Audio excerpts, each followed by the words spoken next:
Ready ಮಾಡ್ಕೋಬೇಕು sir.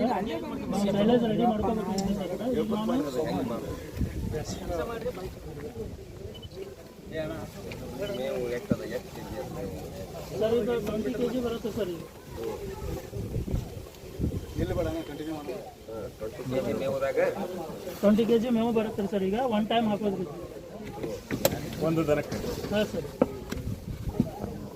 ಇದು 4 kg ನುಚ್ಚು ಹಾಕ್ಬೇಕ್ರಿ ಸರ್. ನುಚ್ಚು? ಹಾಂ ಸರ್. ಮೆಕ್ಕೆಜೋಳದ್ದು ಇದೆ? ಹಾಂ, ಮೆಕ್ಕೆಜೋಳದ್ದು ಸರ್.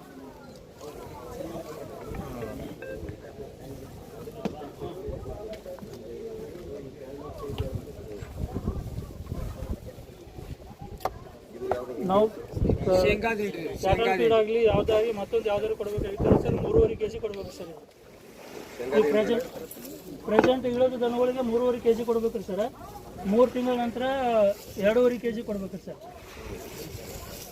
ಆಮೇಲೆ 6 ತಿಂಗಳ ನಂತರ ಆಯ್ತು ಅಂದರೆ ಅದಕ್ಕೆ 1.5 kg ನಂತರ ಕೊಡ್ಬೇಕ್ರಿ ಸರ್. ಇದು ಟೀಮರ್ ಪ್ಯಾಕೆಟ್ಸ್? ಹಾಂ ಸರ್. ಇದು ಉಪ್ಪು ಸರ್. ಉಪ್ಪು ಇದು 100 ಗ್ರಾಮ್ ಕೊಡ್ಬೇಕು ಸರ್. ಎಲ್ಲ ಸೋಡಾ ರೀ. ಸೋಡಾ 100 ಗ್ರಾಮ್ ಕೊಡ್ಬೇಕು ಸರ್. ಆಮೇಲೆ ಬೆಲ್ಲ ಅಲ್ಲಿ ಮಿಕ್ಸರ್ ಪ್ಯಾಕೆಟ್ ಇತ್ತು, ಸ್ವಲ್ಪ ನೀರು ಹಾಕ್ತೀರ ನೋಡ್ರಿ. ಇದು ಬೆಲ್ಲ ಸರ್. ಇದು 100 ಗ್ರಾಮ್ ಕೊಡಬೇಕು ಸರ್. ಆಮೇಲೆ ಮಿನರಲ್ ಮಿಕ್ಸರ್ ಸರ್. ಅಲ್ಲಿ ಪ್ಯಾಕೆಟ್ ಐತೆ ನೋಡಪ್ಪ. ಇದು 100 ಗ್ರಾಮ್ ಕೊಡ್ಬೇಕು. ಸಮೃದ್ಧಿ ಅಂತೇಳಿ ಸಮೃದ್ಧಿ ಸರ್. ಇವಾಗ ಇವರು ಶೇಂಗಾ ಹಿಂಡಿ ಕೊಡ್ತಾರೆ, ಚೇಂಜ್ ಮಾಡ್ತಾ ಇರ್ತಾರೆ. ಆಮೇಲೆ ಸಾಸಿವೆ ಕಾಲದ ಹಿಂಡಿನೂ ತರಿಸ್ಲಿಕ್ಕೆ ಅದನ್ನು ನಡೀತದೆ. ಹಾಂ, ಎವ್ರಿ ಟೈಮ್ ಸರ್. ಈ ಸೇಮ್ ಹಾಕೋಬೇಕ್ರಿ ಸರ್. ಈ ಸೇಮ್ ಹಾಕೋಬೇಕ್ರಿ ಸರ್. ಇದನ್ನ ಹಾಕೊಂಡ ನಂತರ ನಾವು ಏನು ಮಾಡ್ಕೋಬೇಕು, ಮಿಕ್ಸ್ ಮಾಡ್ಕೋಬೇಕು ಸರ್. ಸಾಕಾಸು ಸರ್ ಕಡೆ ಹೋಗ್ತದೆ ಮತ್ತೆ ಸಾಕಾಸು ಇದು ಮಾಡಿ. ಮುಂಚೆ ಎಲ್ಲ ಹೆಂಗೆ ಕೊಡ್ತಿದ್ರು, ಉದ್ದ ಕಟ್ಟಿಗೆ ಎಲ್ಲ ಕೊಡ್ತಿದ್ರು.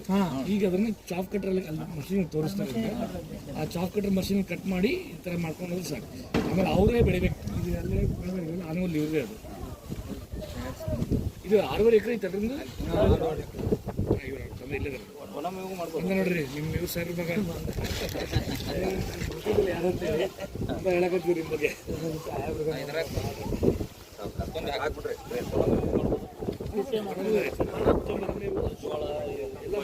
ಎಲ್ಲ ಮಾಡ್ಬೋದ್ರಿ. ಇಲ್ಲ ಕಡೆ ಯಾಕೆ ಹಿಂಗೆ ಉದ್ಕ ಹಾಕಕ್ಕೆ ಹೋಗ್ರೆ ಹಾಕೊಂಡಿಲ್ಲ. ಗಪ್ ಗಪ್ ಎಲ್ಲ ಇದು ಮಾಡ್ತಾರೆ. ಏಕ ಹಾಕಕ್ಕೆ ಹೋಗ್ಬೇಕು ಸರ್ ಎಲ್ಲಕ್ಕೂ.